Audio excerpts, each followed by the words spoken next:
ಇದು ಒಂದು ಕಡೆಗಾದ್ರೆ ಇನ್ನು ಬಿಜೆಪಿಯವರು ಮಾತ್ರ ರಾಜೀನಾಮೆ ಕೊಡಲೇಬೇಕು ಮುಖ್ಯಮಂತ್ರಿಗಳು ಅಂತ ಪಟ್ಟು ಹಿಡ್ಕೊಂಡು ಕೂತಿದ್ದಾರೆ. ಸಿಬಿಐ ಕೊಡಬೇಕು, ಇದನ್ನ ಅವರೇ ತನಿಖೆ ಮಾಡಬೇಕು ಅಂತ ಅವರದ್ದು. ಏನು ಹೇಳಿದ್ದಾರೆ ಬಿಜೆಪಿಯವರು ನೋಡಿ. ಸಿಎಂಗೆ ಮೂಡಾ ಹಗರಣದ ಉರುಳು, ಸಿದ್ದರಾಮಯ್ಯ ರಾಜೀನಾಮೆಗೆ ಬಿಜೆಪಿ ಪಟ್ಟು. ಸಿಎಂ ಸಿದ್ದರಾಮಯ್ಯಗೆ ಮೂಡಾ ಸೈಟ್ ಸಂಕಷ್ಟ ತಂದೊಡ್ಡಿದೆ. ರಾಜಕೀಯ ಇತಿಹಾಸದಲ್ಲೇ ಮೊದಲ ಬಾರಿಗೆ ಕಾನೂನಿನ ಇಕ್ಕಳದಲ್ಲಿ ಸಿಎಂ ಸಿಲುಕಿದ್ದಾರೆ.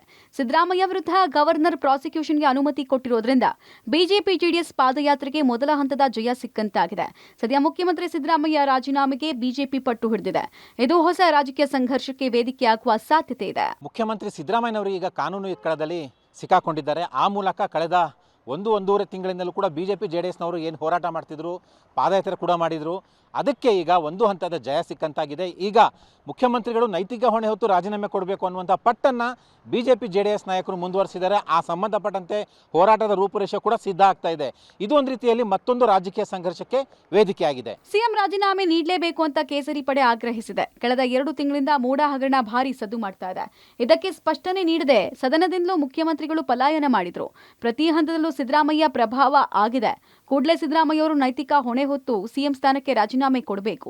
ನಮ್ಮ ಹೋರಾಟ ಮತ್ತಷ್ಟು ತೀವ್ರಗೊಳಿಸುವುದಾಗಿ ಬಿಜೆಪಿ ಎಚ್ಚರಿಕೆ ಕೊಟ್ಟಿದೆ. ನಮ್ಮ ಹೋರಾಟ ಇರತಕ್ಕಂಥದ್ದು ವ್ಯಕ್ತಿ ಅಲ್ಲ, ನಮ್ಮ ಹೋರಾಟ ಇರತಕ್ಕಂಥದ್ದು ಆಗಿರೋ ಅಕ್ರಮ ಬಯಲಿಗೆ ಬರಬೇಕು, ತಪ್ಪಿತಸ್ಥರಿಗೆ ಶಿಕ್ಷೆ ಆಗಬೇಕು. ಮತ್ತು ಈ ಹೆಸರಲ್ಲಿ ಸುಮಾರು 400-500 ಸೈಟ್ಗಳು ಮೂಡಾದಲ್ಲಿ ಪರಭಾರೆಯಾಗಿದೆ, ಬೇರೆ ಬೇರೆ ಹೆಸರಿಗೆ ಆಗಿದೆ ಅನ್ನೋದು ಮಾಹಿತಿ ಇರ್ತಕ್ಕಂಥದ್ದು. ಇದನ್ನ ಸಿಬಿಐ ತನಿಖೆ ಕೊಡಬೇಕು ಅನ್ನೋದು ನಮ್ಮ ಬೇಡಿಕೆ ಇತ್ತು. ಆ ದೃಷ್ಟಿಯಿಂದ ಸತ್ಯಾಸತ್ಯತೆ ಏನು ಇದ್ರ ಹೊರಬರಲಿ, ಅದಕ್ಕೆ ಯಾರೇ ಆದ್ರೂ ಕೂಡ ತಯಾರಾಗಿರಬೇಕು. ಸತ್ಯಾಸತ್ಯತೆ ಹೊರಗಡೆ ಬರಲಿ. ಗವರ್ನರ್ ಅವರು ಇವತ್ತು ಏನು ಅನುಮತಿಯನ್ನು ಕೊಟ್ಟಿದ್ದಾರೆ, ಅದು ಅದರ ಮುಖಾಂತರ ಯಾರು ಸುಮಾರು 86,000 ಜನ ಸೈಟ್ಗೋಸ್ಕರ ಅಪ್ಲೈ ಮಾಡಿ ಕಾಯ್ತಾ ಇದ್ರು ಜಾತಕ ಪಕ್ಷಿಗಳಿಗೆ, ಅವರಿಗೆ ಸಂದಂಥ ಜಯ ಅಂತ ನನಗನ್ನಿಸ್ತಾ ಇದೆ. ಈ ಥರ ದ್ವೇಷ ರಾಜಕಾರಣ ಮಾಡೋಕ್ಕೆ ಹೋದರೆ ಕಾಂಗ್ರೆಸ್ ಅವ್ರದ್ದು 100 ಹಗರಣಗಳು ಇದೆ, 100 ಇದೆ.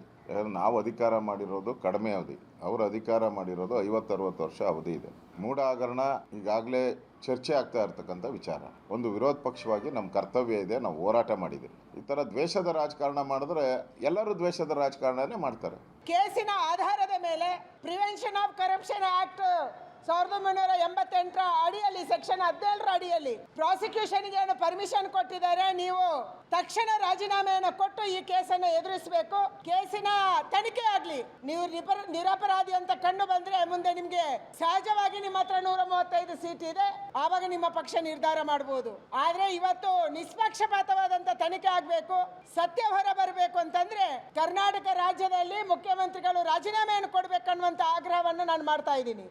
ಇವತ್ತು ಮುಖ್ಯಮಂತ್ರಿಗಳು ನಾಳೆ ಅದು ಪ್ರಾಸಿಕ್ಯೂಷನ್ ಪರ್ಮಿಷನ್ ಕೊಟ್ಟು ಕೇಸ್ ಫೈಲ್ ಮಾಡಿ ಅದು ಎನ್ಕ್ವೈರಿ ಸ್ಟಾರ್ಟ್ ಆಗಿ ಅಲ್ಲಿವರೆಗೆ ಸುಮ್ಮನಿರ್ತಾರೋ ಅಥವಾ ತಕ್ಷಣವೇ ರಾಜೀನಾಮೆ ಕೊಡ್ತಾರೋ ಅನ್ನುವಂಥದ್ದು ಅವರು ಯೋಚನೆ ಬಿಟ್ಟಂಥದ್ದು. ಆದರೆ ನಾನು ಹೇಳುವಂಥದ್ದು, ಇವತ್ತು ಅವರು ನೈತಿಕ ಹೊಣೆ ಹೊತ್ತು ತಕ್ಷಣವೇ ತಮ್ಮ ಮುಖ್ಯಮಂತ್ರಿ ಸ್ಥಾನಕ್ಕೆ ರಾಜೀನಾಮೆ ಕೊಡಬೇಕು ಮತ್ತು ಇಂಪಾರ್ಷಿಯಲ್ ಇನ್ವೆಸ್ಟಿಗೇಷನ್ಗೆ, ತನಿಖೆಗೆ ಅವಕಾಶ ಕೊಡಬೇಕು ಅನ್ನುವಂಥ ಒತ್ತಾಯವನ್ನು ನಾನು ಮಾಡ್ತೇನೆ. ಮತ್ತು ಇದ್ರ ಮೇಲೆ ಚಾಲೆಂಜ್ ಮಾಡುವಂಥದ್ದು ಮತ್ತೊಂದು ಮಾಡಿದರೆ ಅದು ಸರಿಯಲ್ಲ ಅನ್ನುವಂಥದ್ದನ್ನು ನಾನು ಈ ಸಂದರ್ಭ ಹೇಳ್ತೇನೆ. ಅದಕ್ಕಾಗಿ ಅವರು ರಾಜೀನಾಮೆ ಕೊಟ್ಟು ಮನೆಗೆ ಹೋಗೋದು ಅನಿವಾರ್ಯ, ಅದು ಬಿಟ್ಟು ಬೇರೆ ದಾರಿ ಇಲ್ಲ ಅಂತ ನಾನು ಹೇಳ್ತೇನೆ. ಈ ಮೂಡಾ ಹಗರಣದಲ್ಲಿ ಯಾವ ಅನ್ಯಾಯ ಆಗಿದೆ, ಅವ್ಯವಹಾರಗಳಾಗಿದೆ, ಆ ಎಲ್ಲವೂ ಕೂಡ ತನಿಖೆಯಾಗಿ ಸತ್ಯ ಹೊರಗಡೆ ಬರಬೇಕು ಅನ್ನೋದಾದ್ರೆ, ಈ ಭ್ರಷ್ಟಾಚಾರ, ಇದರಾಗಿರುವಂಥ ಇಲ್ಲಿಗ್ಯಾಲಿಟೀಸು, ಇರ್ರೆಗ್ಯುಲಾರಿಟೀಸು ಇವೆಲ್ಲವೂ ಕೂಡ ತನಿಖೆಗೆ ಒಳಪಡಬೇಕು ಅಂತಾದ್ರೆ ಈ ತನಿಖಾ ದನಗಳಿಗೆ ಒಂದು ಫ್ರೀ ಹ್ಯಾಂಡ್ ಇರಬೇಕು.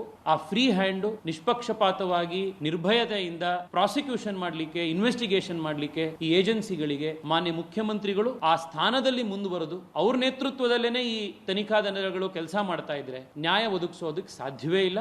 ಈ ಕಾರಣಕ್ಕೆ ಮಾನ್ಯ ಮುಖ್ಯಮಂತ್ರಿಗಳು ನೈತಿಕ ಹೊಣೆಯನ್ನು ಹೊತ್ತು ಮುಖ್ಯಮಂತ್ರಿ ಸ್ಥಾನಕ್ಕೆ ರಾಜೀನಾಮೆ ಕೊಡಬೇಕು ಅನ್ನುವಂಥ ಆಗ್ರಹವನ್ನು ಬಿಜೆಪಿಯ ನಾಯಕರುಗಳು, ಬಿಜೆಪಿಯ ರಾಜ್ಯದ ಅಧ್ಯಕ್ಷರಿಗಾಗಲೇ ಮಾಡಿರೋದಕ್ಕೆ ನನ್ನ ಧ್ವನಿಯನ್ನು ಕೂಡಿಸ್ತಾ ಇದ್ದೇನೆ. ಇನ್ನು ಹಗರಣದ ಬಗ್ಗೆ ಸಿಎಂ ವಿರುದ್ಧ ಮೊದಲು ಸಾರ್ವಜನಿಕವಾಗಿ ದಾಖಲೆ ರಿಲೀಸ್ ಮಾಡಿದ ಶಾಸಕ ಶ್ರೀವತ್ಸ ಪ್ರತಿಕ್ರಿಯೆ ಕೊಟ್ಟಿದ್ದಾರೆ. ನಮ್ಮ ದಾಖಲೆಗಳು ಸುಳ್ಳಾಗಲ್ಲ, ಸತ್ಯಕ್ಕೆ ಜಯ ಸಿಕ್ಕಿದೆ. ಸಿದ್ದರಾಮಯ್ಯ ರಾಜೀನಾಮೆ ಕೊಡಲೇಬೇಕು ಅಂದಿದ್ದಾರೆ. ನಾವೇನು ದಾಖಲಾತಿಗಳನ್ನ ಬಿಡುಗಡೆ ಮಾಡಿದ್ವಿ, ಮುಖ್ಯಮಂತ್ರಿಗಳ ಕುಟುಂಬ ತೆಗೆದುಕೊಂಡಿರುವಂಥ ರೀತಿ ಸರಿ ಇಲ್ಲ ಅಂತ ಹೇಳಿದ್ವಿ. ನನಗೆಲ್ಲೋ ಒಂದು ಕಡೆ ಸತ್ಯಮೇವ ಜಯತೆ, ಸತ್ಯಕ್ಕೆ ಜಯ ಆಗಿದೆ ಅನ್ನುವಂಥದ್ದು ನನಗಾಗಿರುವಂಥ ಭಾವನೆ. ಖಂಡಿತ ದಾಖಲೆಗಳು ಸುಳ್ಳಾಗೋದಿಲ್ಲ ಸರ್. ಏನಂದರೆ ಈ ಥರದ ಹಿತಶತ್ರುಗಳ ಮಾತುಗಳನ್ನ ಕೇಳಿಕೊಂಡೆ ಮುಖ್ಯಮಂತ್ರಿಗಳು ಇಷ್ಟು ದಿವಸ ಹಳ್ಳಿಗೆ ಬಿದ್ದರೇನು ಅಂತ ಅನಿಸುತ್ತೆ. ಭೈರತಿ ಸುರೇಶ್ ಅವರು ನಾನು ಹೇಳಿದ್ದ ದಾಖಲೆಗಳನ್ನ ಲೆಟ್ರ್ ಕೊಟ್ಟ ಮೇಲೆ ಅವನೇನು ಕೊಟ್ಟಿದ್ದು ಅದಕ್ಕೇನು ಬೆಲೆ ಇಲ್ಲ ಅಂತ ಹೇಳ್ಬಿಟ್ಟು ಮಾನ್ಯ ದಿವಸ ಹೆಲಿಕಾಪ್ಟರ್ಲಿ ಬಂದು ಫೈಲ್ಗಳನ್ನ ಎತ್ಕೊಂಡು ಹೋದ್ರು. ನಮ್ಮ ಹೋರಾಟ ಸತ್ಯದ ಪರ ಎಂಬುದನ್ನು ರಾಜ್ಯಪಾಲರು ಕೈಗೊಂಡಿರುವ ಕ್ರಮ ಸಾಬೀತುಪಡಿಸಿದೆ. ಸೂರ್ಯ ಚಂದ್ರರು ಇರೋದು ಎಷ್ಟು ಸತ್ಯವೋ ಮೂಡಾ ಹಗರಣದಲ್ಲಿ ಮುಖ್ಯಮಂತ್ರಿಗಳ ಕುಟುಂಬ ಅಕ್ರಮ ಎಸಗಿದೆ ಎಂಬುದು ಅಷ್ಟೇ ಸತ್ಯ ಅಂತ ಜೆಡಿಎಸ್ನ ಯುವ ಘಟಕದ ಅಧ್ಯಕ್ಷ ನಿಖಿಲ್ ಕುಮಾರಸ್ವಾಮಿ ಕಿಡಿಕಾರಿದ್ದಾರೆ. ನಾನು ಶುದ್ಧ ಅಂತ ಪದೇ ಪದೇ ಹೇಳುವ ಸಿದ್ದರಾಮಯ್ಯ ಅವರು ಗೌರವಯುತವಾಗಿ ನಿರ್ಗಮಿಸಬೇಕು, ಇಲ್ಲವಾದ್ರೆ ನಮ್ಮ ಹೋರಾಟ ನಿರಂತರ ಅಂತ ನಿಖಿಲ್ ವಾರ್ನಿಂಗ್ ಕೊಟ್ಟಿದ್ದಾರೆ. ಪ್ರಾಸಿಕ್ಯೂಷನ್ಗೆ ಅನುಮತಿ ಕೊಡೋ ಮೂಲಕ ರಾಜ್ಯಪಾಲರು ಸತ್ಯದ ಪರ ಇದ್ದಾರೆ ಅನ್ನೋದನ್ನ ಸಾಬೀತು ಮಾಡಿದ್ದಾರೆ. ಇದು ಬಿಜೆಪಿ ಜೆಡಿಎಸ್ ನಾಯಕರ ವಾದ. ನಿಖಿಲ್ ಕುಮಾರಸ್ವಾಮಿ ಅವರು ಕೂಡ ಈ ಸಂಬಂಧಪಟ್ಟಂತೆ ಮಾತನಾಡಿ ಸೂರ್ಯಚಂದ್ರ ಎಷ್ಟು ಸತ್ಯವೋ ಮುಡಾದಲ್ಲಿ ಹಗರಣ ಆಗಿರುವುದು ಕೂಡ ಅಷ್ಟೇ ಸತ್ಯ. ಮುಖ್ಯಮಂತ್ರಿಗಳು ನೈತಿಕ ಹೊಣೆ ಹೊತ್ತು ರಾಜೀನಾಮೆ ಕೊಡಬೇಕಾಗಿದೆ, ಇಲ್ಲದಿದ್ದಲ್ಲಿ ನಮ್ಮ ಹೋರಾಟ ನಿರಂತರ ಅನ್ನುವಂತಹ ಮಾತನ್ನು ಕೂಡ ಹೇಳಿದ್ದಾರೆ.